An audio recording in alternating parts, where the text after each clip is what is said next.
The angry investors who carried placards with strong worded statements castigating the realtor demanded to be addressed by the realtor management, but they were informed that the top management was absent by junior staff.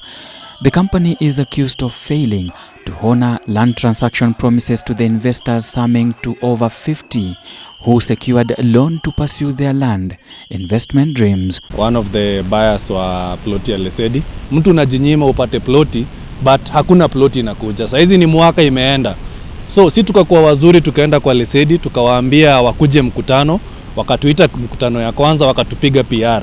Wakatuambia within 2 weeks tutakuwa tumepatiwa title. Na our members karibu wote walikuwa kwa hiyo mkutano, na ilikuwa hapa Eton. Mkutano ya pili tukawaambia tutawapatia 2 weeks, juu ya elections tutawapatia 2 months. Haya, majamaa wakaenda. After 2 months hakuna kitu wanatu update. Kwa ile group waliunda hakuna update inakuja. We were supposed to get the titles in by December of last year. Na imekuwa back and forth between Lesedi na sisi. Now that is the challenge. Led by Paris Nyambura, the investors narrate how they learned about Lesedi through mainstream media advertisement and decided to go for a site visit so as to see for themselves the much hyped land by Lesedi. The angry investors, one by one, narrate their painful story with unscrupulous real estate company that has left most of them servicing loans. The government should come up with punitive measures that will be able to curb these guys who are scamming people. Remember, the cost of living is quite high.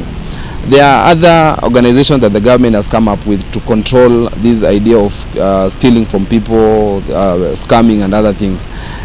Specifically to the Minister of the CS Land, you should look into this issue because people are losing their money. Watu wanajaribu kuhustle, watu wanatafuta pesa, na watu wana come up na companies zenye hazina mbele ama nyuma, na wanaibia watu. In fact, as at yesterday, the recording that I shared with the WhatsApp group with all the buyers is that the landowner alisema categorically that they have cut ties with Lesedi. So what does that mean? All the buyers who have already bought that land, hakuna kitu watapata. After the site visit, which are usually done on Saturdays and Wednesdays, Nyambura decided to buy 2 plots in Thika landless area, with each plot going for 550,000 shillings.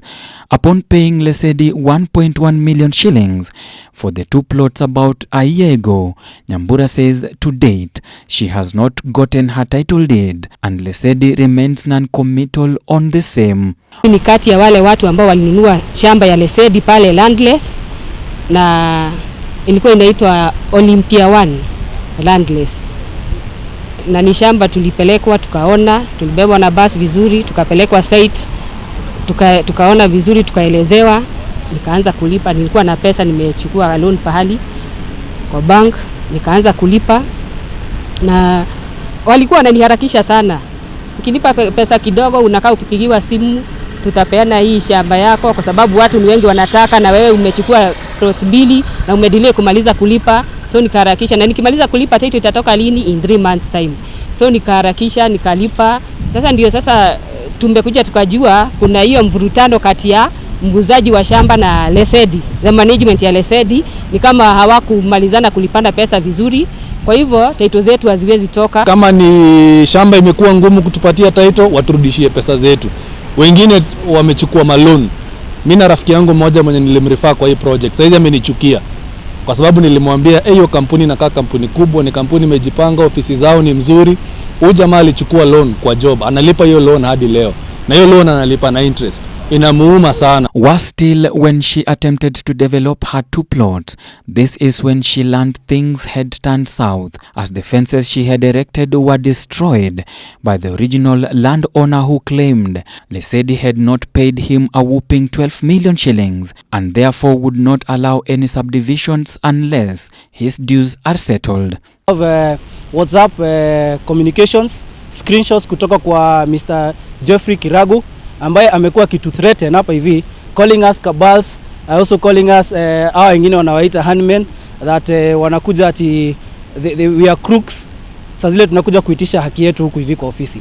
We have not been violent, we have complied with the system venye inafaa, with all the rules of the law, na challenge imekuwa that we are not getting reciprocation from the other side. So Mr. Geoffrey Kirago amekuwa kitu evade na pesa zetu. In fact, one of the meetings He even sent one of the people representatives kutuambia that Lesedi they don't return money. With the promise of being issued with a title deed after payment completion, Nyambura's daughter Faith Njoki completed her payment in earnest, but the issuance of the title deed has so far become a hard nut to crack. A year later, the investors have warned Kenyans to be cautious when buying from Lesedi, as their experience with them is the clearest indication, yet the company may continue to scam unsuspecting clients the same way they are allegedly conned.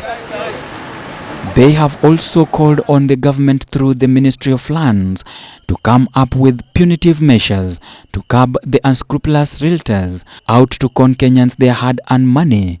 Our efforts to reach out to Lesedi management to comment on the matter were futile, as our calls and text messages were not replied by the time we were going on air. For Ebru TV, I'm Ode Francis.